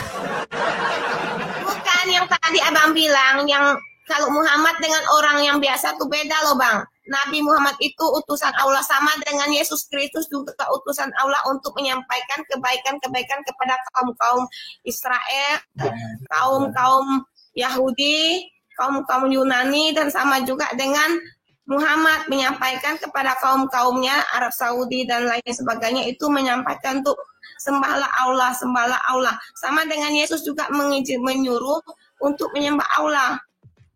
Karena begini Sinta, Yesus mengatakan, sudah, biar gantian kita. Ikutilah aku supaya kamu bisa bertemu dengan Bapa yang di surga. Itu kata Yesus kan? Kalau suruh mengikuti Yesus betul, tapi kalau mengikuti Muhammad nanti arahnya lain. Enggak lain. Beda, itu, begini. Itu begini, bagi Sinta. orang yang kurang paham. Oke, kita nggak usah bahas Muhammadku nanti dia teranu lagi, nanti dia marah-marah. Gini Sinta, gini. Kata Yesus di dalam Injil, pada hari kebangkitan nanti, pada hari berbangkit, di kehidupan yang akan datang. Kita kan percaya bahwa hidup ini tidak berakhir setelah meninggal. Ada kehidupan yang akan datang. Nah, menurut Yesus di dalam Injil, orang itu tidak kawin dan dikawinkan, melainkan hidup seperti malaikat di sorga. Beda dengan apa kata Muhammad. Jadi makanya ya, apa yang dikatakan Muhammad, Tuhan yang dikatakan Muhammad itu nggak sama dengan Tuhan di dalam Bible, di dalam Injil, dalam Taurat. Sama. Oke, kita buktikan berbeda ya. Kita buktikan. Buka Injil, Bang. Sebentar. Gini, kita buktikan dulu. Sabar ya. Nih. Kaum muslimin. Tapi kata Rasulullah, kesibukan para lelaki nanti di dalam surga adalah, malu saya ceritakannya nih. Sampai malu loh. Sebentar, sampai malu loh Ustadz menceritakannya. Tapi nggak apa-apa, kita ceritakan. Lanjut. Mau terus? Kesibukan para lelaki yang masuk surga di surga adalah memecah perawan istri-istrinya. Perawan terus. Habis malam pertama, dapatkan perawan istri, selesai, dia perawan lagi. Gitu. Serius, Pak. Bagusnya ibu-ibu gak ikut dengar pengajian ini. Ini khusus bapak-bapak. Kata Rasulullah, maaf ini hadisnya sahih. Tolong baca nanti dalam kitab. Tamasya. Ya, itu saya udah itu. Sebentar dulu Sinta, kita dengarkan dulu Sinta. Sabar, ini penonton 3.700 orang tidak sabar ini ingin mendengar ceramah yang sangat cetar membahana. Iya. Oke? Saya udah tahu itu ayatnya berapa, Bang. Kita putarkan lagi. Cabur lagi. Judul aslinya adalah Hadil Arwah ila Biladil Afrah. Rasul berkata, maaf, zakar laki-laki ketika dia berdiri karena syahwat selama 70 tahun berdirinya. Yes. Tuh, jadi menurut ajaran orang Islam, di kehidupan yang akan datang, itu kawin-mawin. Terjadi hubungan seksual antara laki-laki dengan perempuan. Sementara di dalam Injil, apa yang dikatakan Yesus, di kehidupan yang akan datang, manusia tidak kawin dan dikawinkan lagi. Melainkan mereka hidup seperti malaikat di surga. Bertentangan, Sinta. Jangan kau bilang Muhammad dan Yesus membawa pesan yang sama. Beda jauh. Nah, sama, Bang, sama. Karena gini. Samanya dari mana, Sinta? Untuk apa? Untuk menyembah Allah. Allah itu penguasa langit dan bumi. Satu. Kesalahan orang Muslim, kesalahan orang Kristen dan orang Muslim. Satu, orang Kristen itu menuhankan manusia, yaitu Yesus Kristus. Kalau orang Muslim tidak menuhankan Muhammad, tapi memuja-mujanya, itu memang musyrik, betul, Bang. Musyrik. Menuhankan Muhammad. Iya, karena Muhammad pun berkata dia tidak minta disembah atau tidak minta dipuja, tapi sembahlah Allahnya atau Tuhannya. Wah, ini salah, ini Anda bahaya ini. Itu ajaran apa pula bahaya? Abang loh yang bahaya. Enggak bahaya karena saya nanti Baik. Bang, nanti saya besok beli Al-Quran. Abang naikin lagi. Gini saya Sinta, sebentar Sinta. Gini Sinta, tadi saya kamu bilang tahu ayatnya. Ya. Paman saya kan ada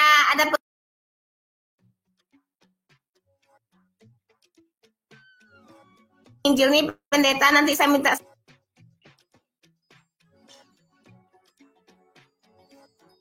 sama paman Gini saya. Sinta, saya kasih kamu satu ayat. Ya. Di dalam Quran surat An-Naba ayat yang ke-33, ya, catat An-Naba surat ke-3. Wa qaiba atroban. Apa arti wa qaiba atroban? Bahwa orang-orang yang bertakwa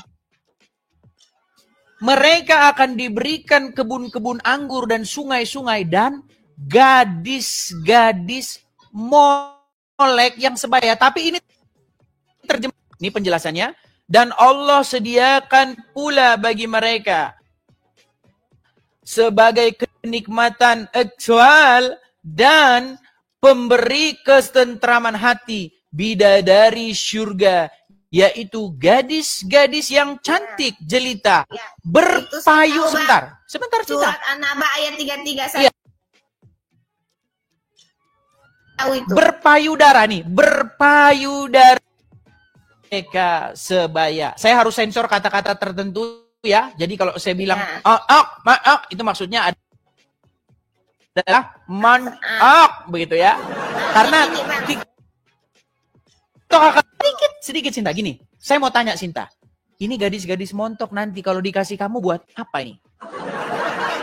Apakah kalian akan berperang-perangan kates? Kan nggak mungkin. Nggak mungkin kamu mau perang-perangan kates sama mereka, kan? Maaf ya teman-temannya, saya hanya sekedar melucu. Maaf teman-teman. Silakan. Ini saya ngomong. Silakan. Ini ya Bang. Quran ini sekarang banyak sudah diinikan oleh para penjajah Bang. Ini nggak dirubah loh Sinta. Waqaibat roban. Karena apa Bang? Karena waktu zaman penjajahan Belanda banyak ulama-ulama yang berkhianat kepada Indonesia. Kristen lagi yang disalahin. Aduh, pokoknya apapun yang terjadi, pokoknya salah Wahyudi dan Karesteng. Sinta, yang nerjemahin ini kalian loh Sinta. Ini tafsir Waziz. Ini tafsir kalian, bukan kami yang nafsir. Ya karena apa? Karena itu sudah banyak dimutilasi, kayak orang mati itu dimutilasi Bang. Al-Qur'annya udah banyak dirubah-rubah. Buset, Jadi menurut Anda ini dirubah-rubah Al-Qur'annya? Iya. Buset tuh. Karena Lihat nih, beginilah mualaf didikan kalian ini. Mengatakan Quran dirubah-rubah. Emang iya. Gini Sinta, ya, saya ini kan seorang ahli dalam agama Islam. Saya ini memang bidang saya itu agama Islam. Makanya kalau tanya agama Islam sama saya, 13 tahun lamanya saya mendalami agama Islam. Bahkan saya belum ketemu dengan umat muslim yang lebih ngerti tentang agama Islam daripada saya. Ini satu problem yang serius ya. Gini, menurut kitab-kitab Al-Qur'an, kitab hadis ya, bahwa kesibukan para penghuni surga itu adalah melakukan hubungan seksual. Seperti yang dikatakan oleh Ustadz tadi. Itu kesibukan mereka. Tapi di dalam kitab hadis juga disebutkan bahwa kenikmatan yang paling tinggi di dalam surganya Islam itu adalah memandang wajah Robnya. Memandang Allah. Iya. Itu kenikmatan tertinggi. Iya. Tapi yang jadi masalah begini. Kenikmatan tertinggi memandang wajah Allah. Kesibukannya berhubungan seksual. Saya bertanya gini, kenapa umat muslim tidak sibuk memandang wajah Allah? Kenapa umat muslim di surga malah sibuk memecah perawan? Saya pikir begini, apa jangan-jangan memecah perawan lebih nikmat daripada memandang wajah Allah? Karena begini, orang itu cenderung akan sibuk dengan kesukaannya. Contoh. Saya punya teman, sibuk banget kerja. Siang, malam, pagi, sore kerja. Kerja terus. Lagi di mana bro? Kerja bro, kerja bro. Kesibukan dia kerja. Karena apa? Karena kerja itu bagi dia adalah satu kenikmatan yang tiada tara. Karena fulus akan mengalir terus. Fulus. Gini, orang akan sibuk dengan kesukaannya. Nah, umat muslim ternyata mereka sibuk dengan kesukaannya, yaitu memecah perawan. Padahal kenikmatan yang tertinggi memandang wajah Allah. Coba saya mau tanya dulu sama Sinta. Kenapa umat muslim di surga mereka tidak menyibukkan diri dengan memandang wajah Allah? Mereka malah menyibukkan diri dengan berhubungan seksual. Silakan. Silakan. Kalau menurut saya, untuk memandang wajah Allah itu bukan harus menunggu mati, Bang. Saat ini pun kita harus bisa memandang wajah Allah. Kenapa? Allah berkata dalam firman-Nya dalam Al-Quran. Yang ditanya apa yang dijawab? Jika mata kalbumu buta di dunia, maka mata kalbumu di akhirat pun akan buta. Jadi apabila tidak bisa melihat Allah di dunia, jadi di akhirat pun tak bisa melihat Allah. Berat, saudara. Itu, bukan itu yang ditanyakan, Cinta. Ayat An-Naba ayat 3, surat An-Naba ayat 33 itu khusus untuk kaum laki-laki. Kalau kaum perempuan enggak, kalau menurut saya. Saya satu, kalau saya nanti meninggal pergi ke akhirat, saya hanya ingin melihat wajah Robku.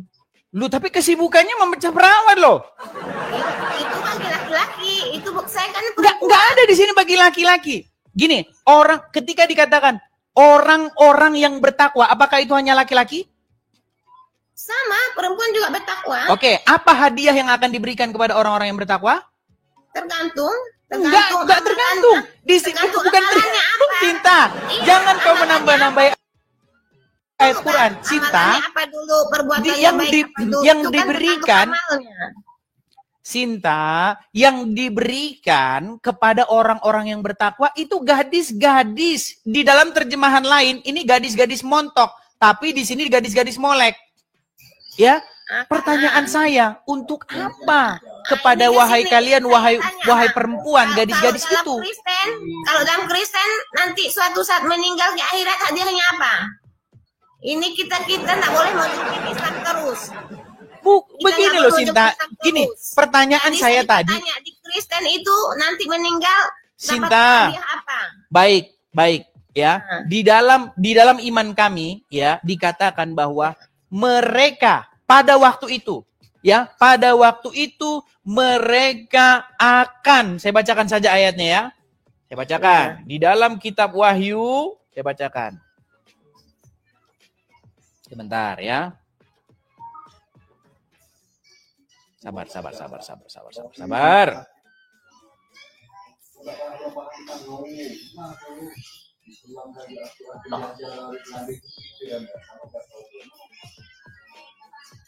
Nih, bagaimana dengan dunia yang baru dan langit yang baru? Nih, Wahyu 21. Air mata dari mata mereka dan maut tidak akan ada lagi. Tidak akan ada lagi perkabungan atau ratap tangis atau duka cita, sebab segala sesuatu yang lama itu telah berlalu. Di sini disebutkan mereka akan menyembah kepada Tuhan sampai selama-lamanya. Tapi kan nggak cuma itu, Bang. Sama di dalam agama Islam, sebentar. Di dalam agama Islam kenikmatan tertinggi. Sebentar dulu, Sinta. Di dalam agama Islam kenikmatan tertinggi itu berjumpa, memandang wajah Robnya, dikatakan begitu. Itu kenikmatan tertinggi. Gini, Sinta, yang jadi pertanyaan saya, kok bisa umat muslim gak sibuk dengan memandang wajah Allah? Mereka sibuk memecah perawan. Menurut Pak Ustadz, sibuknya bukan memandang wajah Allah, memecah perawan. Berarti pertanyaan saya, apakah mereka telah musyrik dengan memalingkan wajah mereka dari Rob mereka dan mereka sibuk memecah perawan? Coba fokus dulu ke situ. Iya, kalau menurut saya itu memang musyrik, tapi musyrik. Iya. Jadi di surga masih bisa musyrik ya?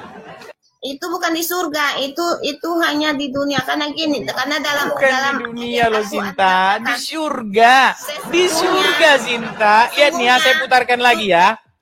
Saya harus putarkan berulang-ulang ini. Kamu masih bernapas. Dan di mana langit dan bumi masih ada. Itu coba Abang buka surat An-Naba. Coba nih ya, kita putarkan lagi ya, kita putarkan.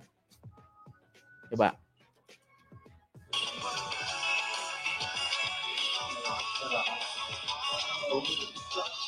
Sebentar ya.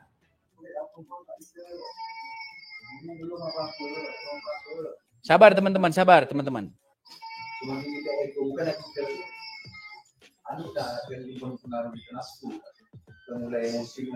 Bukan ego, ini kan saling berpaham. Bukan ego. Nih ya, lihat ya, dengar nih. Satu nikmat yang ada dalam surga adalah pesta seks. Minta maaf, karena inilah yang kita tahan-tahan di dunia. Inilah yang kita tahan-tahan di dunia. Dan kenikmatan terbesar yang diberikan Allah Subhanahu wa Ta'ala di surga adalah pesta seks. Wah, saya harus menyensor. Nanti saya kena. Itu kata Ustadz, ceramahnya Pak Ustadz loh. Di acara TV. Masa saya dibilang fitnah lagi? Enggak fitnah itu, Sinta. Ya memang siapa yang bilang fitnah, Bang? Memang itu ada di dalam Quran itu yang Abang baca. Makanya, gini, Sinta pilih mana? Gini, Sinta, kamu pilih menyibukkan diri dengan pesta atau memandang wajah Allah. Saya Muslim, Bang. Saya sibuk untuk memandang wajah Allah. Tidak benar. Kesibukanmu bukan itu nanti di surga. Nggak ada yang sibuk memandang wajah Allah. Nggak ada. Tidak ada dalilnya umat Muslim nanti sibuk. Abang. Itu menurut Abang.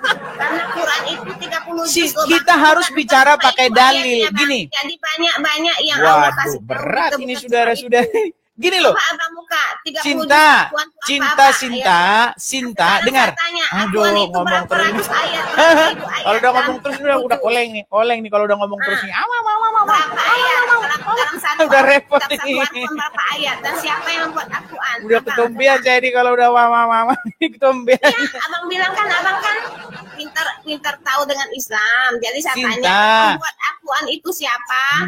Terus ayat Al-Quran di Al-Quran itu, kitab Al-Quran itu berapa ribu ayat? Saya mau tanya. Menurut orang Islam, Al-Quran itu ada 114 surat. Terdiri dari 6.666 ayat. Nah, itu betul. Yang membuat Al-Quran siapa? Yang membuat Al-Quran menurut orang Islam apa menurut Al-Quran? Menurut orang Islam. Menurut orang Islam, Quran itu katanya ditulis oleh sebuah panitia yang dipimpin oleh Zaid bin Sabit. Salah. Terus yang benar? Utsman.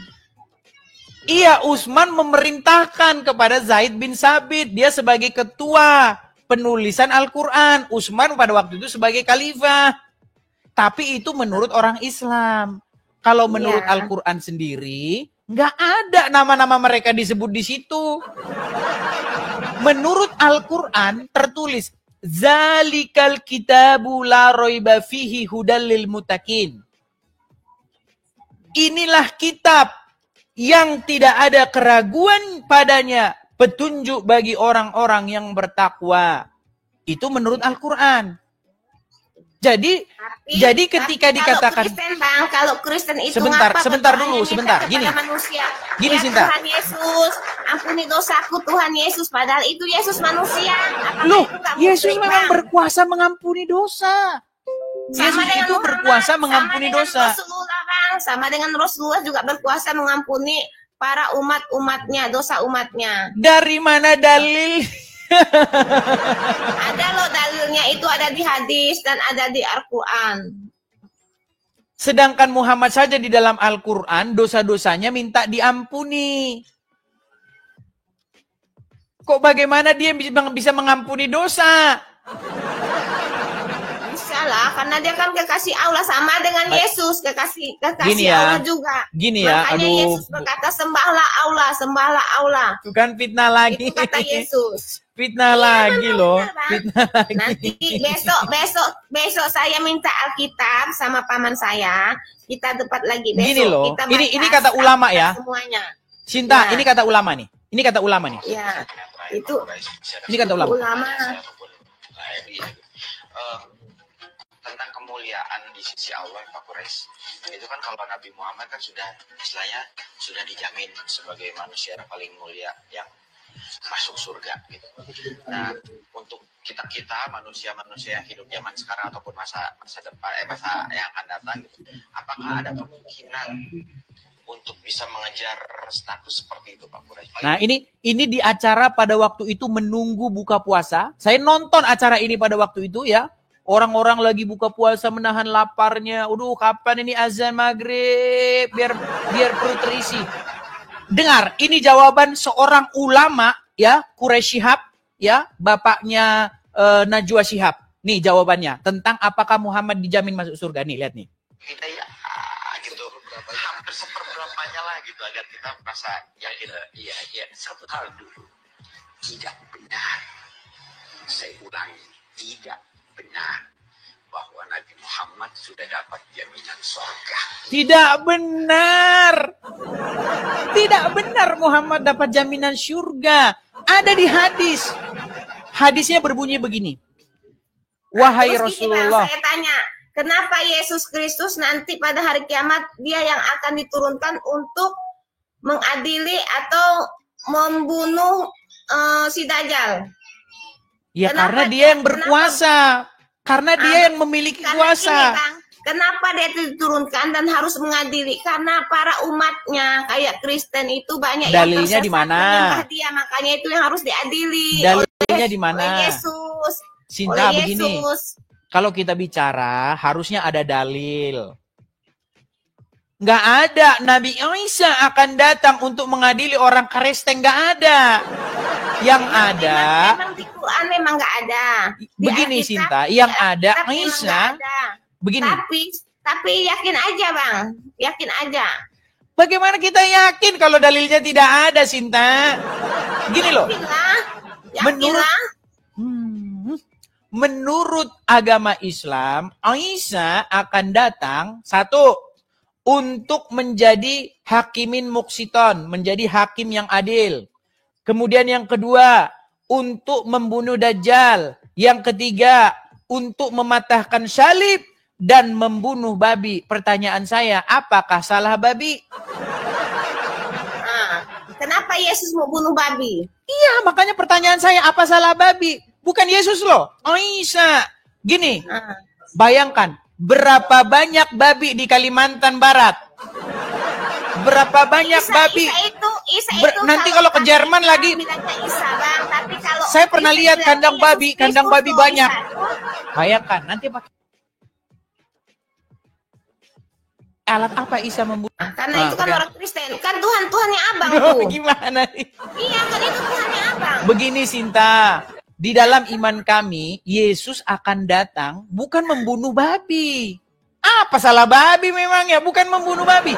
Yesus akan datang kembali nanti untuk menghakimi manusia. Untuk membawa orang-orang yang percaya kepada dia.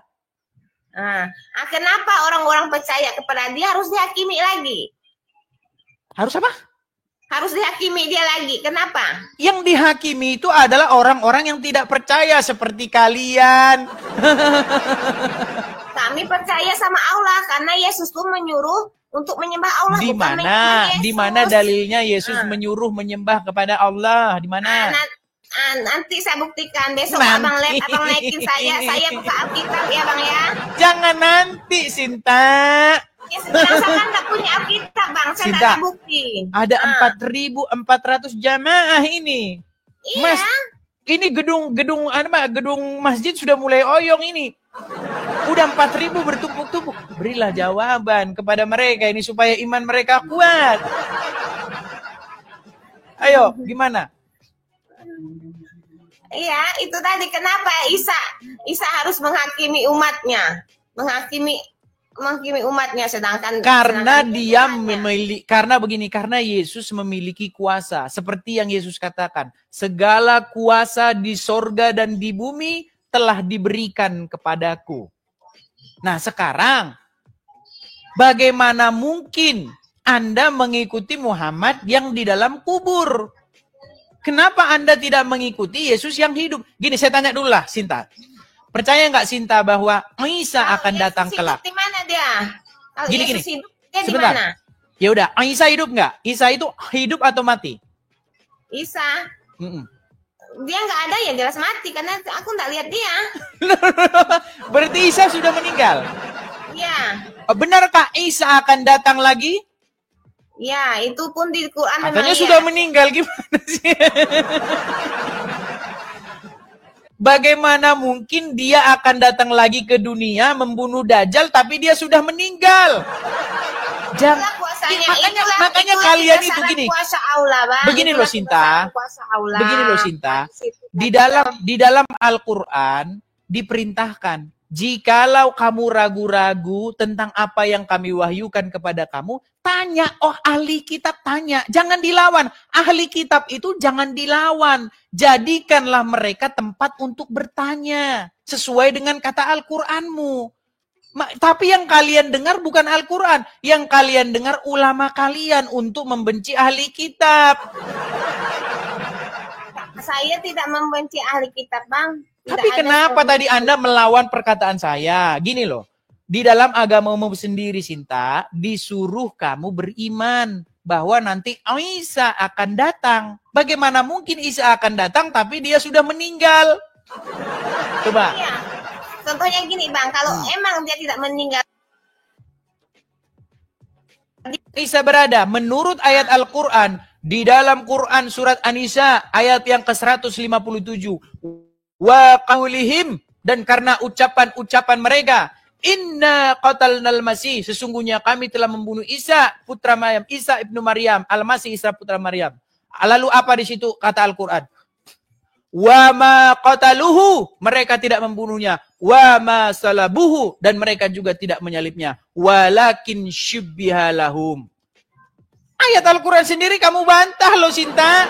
Ya, berarti yang benar sudah saya bilang 13 tahun lamanya saya mendalami Al-Quran. Jangan coba-coba bahas Quran dengan saya, Sinta. Berarti Al-Quran itu kebenaran loh Bang. Al-Quran itu Abang dah buktikan sendiri bahwa Al-Quran itu kebenaran. Sinta, oke. Alkitab Justru gini loh Sinta. Maksudnya gini, makanya saya bilang ya, apa kata Quran dengan apa kata orang Islam itu seringkali saya dapati berbeda, kontradiksi. Kamu bilang Isa sudah meninggal, sementara di dalam Al-Quran dikatakan Isa itu sudah di-rafa. Tahu nggak kamu di-rafa itu apa? Surga. Bukan di surga, surga itu jannah, diangkat. Diangkat ke langit. Iya, jadi meninggal atau enggak dia? Meninggal lah, kalau emang dia ada pasti ada lah dia turun Bang. Terus nanti ketika dia datang, jasadnya yang meninggal, tapi Muhammadnya tidak meninggal. Muhammadnya itu pun ada dengan diri Abang juga ada Muhammad. Berat nih. Iya. Sinta, oke lah, penutupnya gini aja dah. Nanti kalau kita lanjutkan tambah panjang. Gini Sinta, sebenarnya gini, di dalam agama Islam, benar nggak sih Muhammad itu sudah mencap kaum wanita itu sebagai kaum yang akalnya kurang? Benar nggak? Maksudnya? Bahwa perempuan itu akalnya nggak sempurna. Nggak sempurna gimana? Oke, saya bacakan aja hadis. Ya, Muslim itu nggak ngerti ajaran agama Islam, teman-teman. Seperti saya bilang, seandainya mereka mendalami agama Islam, Sinta, seandainya kamu mendalami agama Islam dalam satu malam saja kamu mau, saya khawatir besok pagi kamu bangun bukan dalam keadaan Islam lagi. Saya bacakan, ya. Iya, tapi saya bukan Islam, Bang, saya Muslim. Udah saya bilang saya Muslim, saya bukan Islam. Sebentar ya. Biar saya bacakan ya. Ya. Nih. Ada disebutkan dari Abdullah bin Umar bahwa Rasulullah pernah bersabda, "Wahai kaum wanita, bersedekahlah kamu dan perbanyaklah istighfar, karena aku melihat banyak di antara kalian adalah penghuni neraka." Lalu, lantas seorang wanita yang pintar, perhatikan, yang pintar. Wanita yang pintar di antara mereka bertanya, wahai Rasulullah, kenapa kaum wanita banyak penghuni neraka? Rasulullah menjawab, kalian banyak mengutuk dan mengingkari suami. Aku tidak melihat kaum yang kurang akalnya. Perhatikan, aku tidak melihat satu kaum yang kurang akalnya kecuali dari golongan kalian. Wanita itu bertanya lagi, wahai Rasulullah, apa maksud dari kami kekurangan akal dan dalam agama itu ya Rasulullah? Rasulullah menjawab, maksud kurang akal ialah persaksian dua orang wanita sama dengan persaksian seorang laki-laki. Inilah yang dikatakan kekurangan akal. Ya, itu. Di dalam surat Al-Baqarah, satu orang wanita itu nggak bisa jadi saksi. Dua orang wanita itu kesaksiannya itu setara dengan satu laki-laki. Karena apa? Karena akal kalian separuh. Makanya saya bilang, Sinta, kalau kamu percaya kepada Muhammad, udah kamu aminkan saja bahwa akalmu gak sempurna. Jadi bergurulah dulu kamu kepada kaum laki-laki ya. Loh, memang itu kata Muhammad kok gimana? Udah berguru terus kok saya sama suami saya, Bang. Iya, tapi masalahnya kamu gak pinter-pinter. Karena akalmu tadi kurang. Gimana, Sinta? Udah pinter kok. Jadi saya gini, Bang. Ini sebelum saya akhiri, karena saya mau tidurin anak juga, besok mau sekolah kan. Boleh. Saya mau tanya sama Abang. Nanti kalau Abang meninggal, Abang mau kemana? Kalau saya meninggal mau kemana? Ya dikubur lah. Enggak, ya dikubur itu kan jasadnya. Oh iya, di dalam iman kami percaya seperti Yesus pun telah dibangkitkan, begitu juga kami yang percaya, kami akan dibangkitkan untuk masuk ke dalam kehidupan yang kekal. Di dalam agama Kristen ada kebangkitan, harapan akan kebangkitan. Di dalam agama Islam sampai sekarang mohon maaf belum ada kebangkitan karena Muhammad sampai sekarang masih ada di dalam kubur. Makanya saya bilang, di dalam Kristen ada terang, ada kebangkitan dan hidup. Bangkit, Bang. Islam juga bangkit kok, karena itu ciptaan. Iya, tapi masalahnya begini. Yesus yang sudah. Abang siapa? Yesus atau Allah? Tuhan saya jelas Yesus dong. Berarti saya nggak kenal sama Allah. Yesus. Berarti saya nggak kenal Abang Yesus. Saya nggak kenal sama Allah. Di dalam agama kami, Sinta, ada kebangkitan. Kebangkitan itu ada, ya. Yesus sendiri sebentar. Berarti udah jelas sebentar Abang musyrik dulu. Karena yang menciptakan Abang manusia. Dengar udah dulu. Jelas Abang musyrik. Oke, Sinta. Bang. Assalamualaikum. Ada sambut tidur. Oke lah, nanti kita lanjutkan terus jadi debat kusir. Oke, saya besok sekolah, Bang. Masuk jam 7 air pasang sini. Silakan, Sinta. Oke, assalamualaikum. Selamat malam. Jangan mengucapkan assalamualaikum kepada Kristen, Sinta. Ya, itu ya teman-teman ya.